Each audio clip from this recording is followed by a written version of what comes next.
In the name of Allah, who is the most merciful and beneficial, myself Farmish Khan, you are watching CGP Genius, my dear students. Welcome to our YouTube channel, and thank you so much for watching this video. So if you are new, subscribe my YouTube channel. तो इस video में ना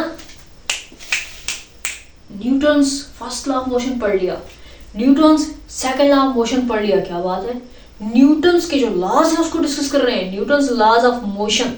तो इस lecture में Newton's third law of motion discuss करेंगे. The interesting fact about this topic is that कि मैंने जब मैं स्टूडेंट थी, जब मैंने ये पढ़ा था तो मैंने इसको इतनी अच्छे से प्रिपेयर कर लिया था कि अगर मैं पेपर देने गई इंग्लिश का, उर्दू का, मेरे माइंड में यही आता था बस.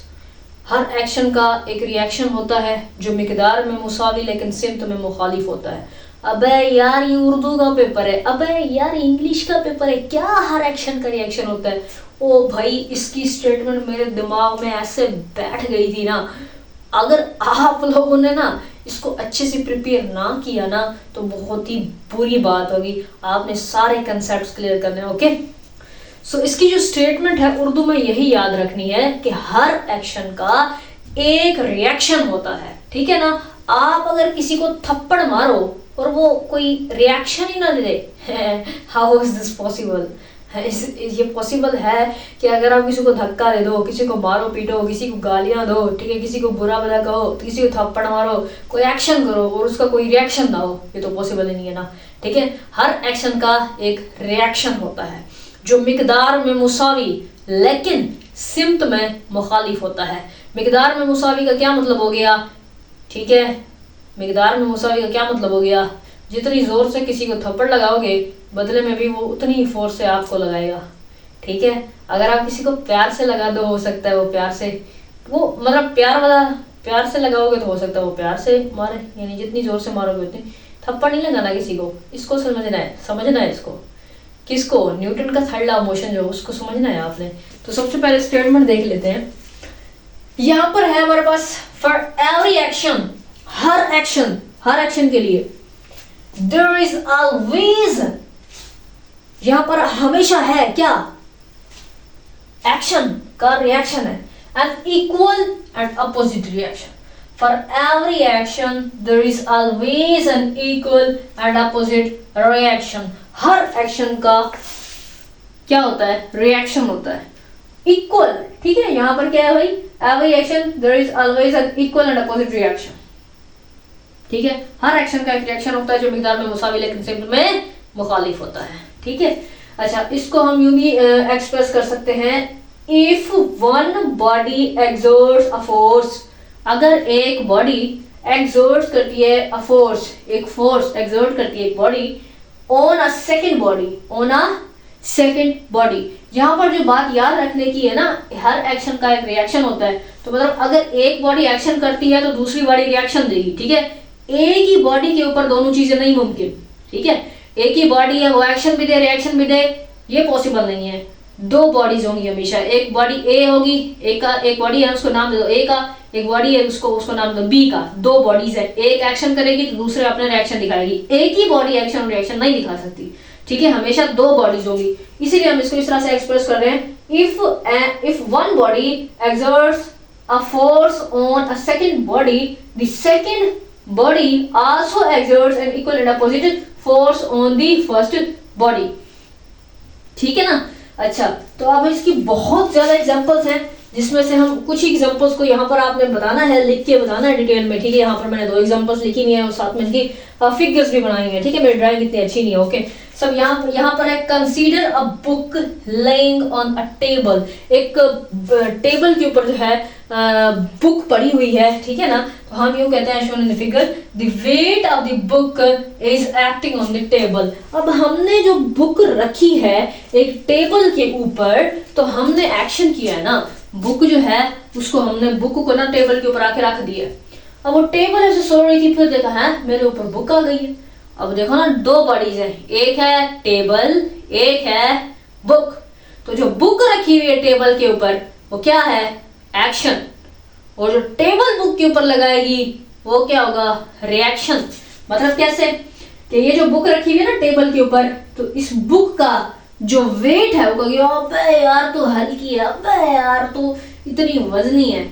तो मतलब क्या, ये टेबल का रिएक्शन हो रहा है, ठीक है। और ये जो है ना बुक ये जो टेबल के ऊपर रखी हुई है, ये क्या है भाई, इसका एक्शन है, ठीक है। तो भाई इसका जो वेट है वो क्या होगा, एक्शन। तो नीचे की तरफ इसका जो वेट होगा इस बुक का वो क्या होगा, एक्शन। और जो ऊपर की तरफ इस तरह से जाएगा वो क्या होगा, रिएक्शन, ठीक है। अब हम कहते हैं consider a book lying on a table as shown in the figure, the weight of the book is acting on the table in the downward direction. This is the action. The reaction of the table acts on the book and in the upward direction, ठीक है ना। तो यहाँ पर दूसरी example है जी, when the balloon is set free, मतलब एक बालून है उसके अंदर हम हवा भरते हैं, ठीक है। बालून के अंदर हवा भरते हैं, फिर उसको हवा में इस तरह से छोड़ देते हैं, सेट फ्री कर देते हैं। अब वो जो बालून है हमने उसको इस तरह से हवा में छोड़ा है ना, तो मतलब हमने एक्शन किया है, ठीक है ना। वो बालून है उसको इस तरह से हमने छोड़ा है हवा में, हमने क्या किया, एक्शन किया है। तो बालून ऊपर जा रहा है और वो जो एयर के मॉलिक्यूल्स हैं जो कि बालून में भरे थे वो इस डायरेक्शन में आ रहे हैं। बालून इस डायरेक्शन में जा रहा है, एयर के मॉलिक्यूल्स इस डायरेक्शन में आ रहे हैं, ठीक है ना। तो यहाँ पर आप यूं देखें ना, दो बॉडीज हैं, एक एक्शन हो रहा है दूसरा रिएक्शन, ठीक है। अभी यही देखिए आप कि ये जो एयर मॉलिक्यूल्स निकले इस डायरेक्शन में और ये बलून जो है इस डायरेक्शन में, तो ये जो डायरेक्शन हो रही है ना दोनों की वो क्या अपोजिट है, ठीक है ना। ये इस फॉरवर्ड डायरेक्शन में है भाई, ये बैकवर्ड डायरेक्शन में है, ये अपवर्ड डायरेक्शन में है जी, ये डाउनवर्ड डायरेक्शन में है। अब वो जो आप देख रहे हो दो बॉडीज हैं, एक एक्शन है दूसरा रिएक्शन है, दोनों की डायरेक्शन क्या होगी, अपोजिट। बट यहाँ पर जो सीन है ना मैग्नीट्यूड का, ठीक है, जितनी फोर्स आप एक्शन की लगाते हो आपको जो रिएक्शन मिलता है उतनी ही फोर्स से मिलेगा, ठीक है। हाँ जी, अब हम कहते हैं when the balloon is set free, the air inside it rushes out and the balloon moves forward. The action is by the balloon that pushes the air out of it when set free. The reaction of the air which escapes out from the balloon. अच्छा, अब दूसरी example इसी तरह से एक rocket की होती है। रॉकेट जो होता है वो ऊपर को जा रहा होता है और नीचे उसकी क्या होती है, गैसेस होती है, ठीक है। गैसेस की डायरेक्शन इस डायरेक्शन में होती है, गैसेस यूं होती है, रॉकेट यूं होता है, ठीक है ना। तो गैसेस के जो मॉलिक्यूल्स हैं वो अलग बॉडी है, ठीक है, और जो रॉकेट है वो अलग बॉडी है। तो रॉकेट ऊपर को जा रहा है, एक्शन हो रहा है, उसका रिएक्शन किस तरह हो रहा है, इस तरह से जो गैसेस के मॉलिक्यूल्स निकल रहे हैं नीचे की तरफ, ठीक है ना। तो दो बॉडीज है, एक्शन हो रहा है और रिएक्शन हो रहा है। तो जो एक्शन और रिएक्शन है दोनों क्या है, आपस में मुखालिफ है, उससे क्या अपोजिट में है, ठीक है, मुखालिफ है।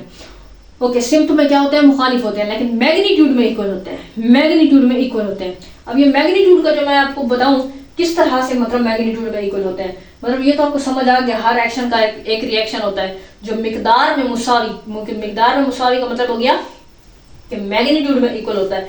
जितनी फोर्स से एक्शन लगाओगे किसी चीज के ऊपर आपको जो रिएक्शन मिलेगा उतनी फोर्स से मिलेगा। लेट्स सपोज कि एक बाल है, ठीक है ना, उस बाल को आप ऐसे दीवार के ऊपर भी फेंको भाई, इस तरह से उस दीवार को फेंको यहाँ पर आप, ठीक है, मेरे पास अभी बाल नहीं है, आप बाल को ऐसे दीवार पर फेंको फिर कैच करो, फेंको फिर कैच करो, मतलब आप जो बाल है, ठीक है ना, उसको आप क्या कर रहे हो, इस तरह से एक्शन कर रहे हो, ठीक है।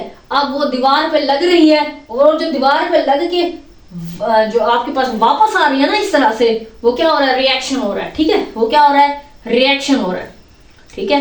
अब मैं जो फोर्स लगा रही हूँ ना, मतलब ये मेरे हाथों की फोर्स लग रही है ना, तो बाल के ऊपर, ठीक है, बाल के ऊपर जो मेरे हाथों की फोर्स लग रही है, एक बॉडी है, ठीक है, तो मैं एक्शन कर रही हूँ, ठीक है, और वो जो बाल है वो रिएक्शन देगी अपना, ठीक है ना। अच्छा, वो जो बाल है वो इस जाने वाली है मेरे पास, तो वो क्या हो गया, मेरा एक्शन यूं था, बाल का यूं है, ठीक है, मेरा एक्शन यूं था, बाल का यूं है, तो एक्शन का रिएक्शन हो रहा है, ठीक है, और वो अपोजिट भी है, मेरा इस डायरेक्शन में, बाल फिर वापस इस डायरेक्शन में आ रही है। अब मैग्नीट्यूड का कंसेप्ट क्या है, जितनी जोर से मैं बाल को फेंकूंगी उतनी ही जोर से वो इधर आएगी भाई, जितनी मैग्नीट्यूड से, जितनी जोर से मैं फेंकूंगी उतनी ही मैग्नीट्यूड से वो मेरे पास वापस आएगी। मैं आहिस्ता आहिस्ता बाल को इस तरह से फेंकूंगी, वो आहिस्ता आहिस्ता आएगी, मैं जोर से उसको यहाँ फेंकूंगी उतनी ही मैग्नीट्यूड से आएगी, ठीक है, इक्वल मैग्नीट्यूड, ठीक है।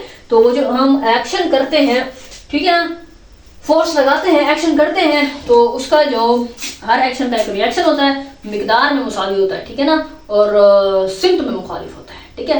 एक्शन का रिएक्शन होता है जो कि सिम्टम में तो मुखालिफ हो जाता है, अपोजिट हो जाता है, लेकिन जिस मैग्नीट्यूड से हम एक्शन करते हैं, जिस मैग्नीट्यूड से हम फोर्स लगाते हैं, वापस में रिटर्न में जो फोर्स लगती है, वापस में रिटर्न में जो एक्शन होता है उतनी ही मैग्नीट्यूड का होता है, ठीक है। तो ये था हमारे पास every reaction there is always an equal and opposite reaction, ठीक है।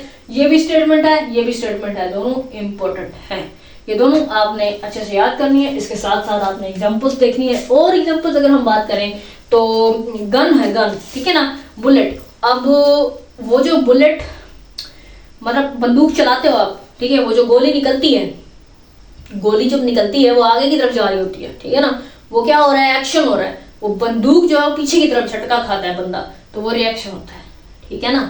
ये बहुत सारी चीज़ों के अंदर जो है वो ये जो लॉ है लागू होता है। नेक्स्ट में इनकी लिमिटेशंस है, इन लॉज की, न्यूटन्स के जो लॉज हमने देख लिए हैं, first law, second law, third law, आगे इनकी क्या है लिमिटेशंस हैं वो हम नेक्स्ट लेक्चर में देखेंगे इंशाल्लाह। मिलते हैं नेक्स्ट लेक्चर में। अल्लाह हाफिज़।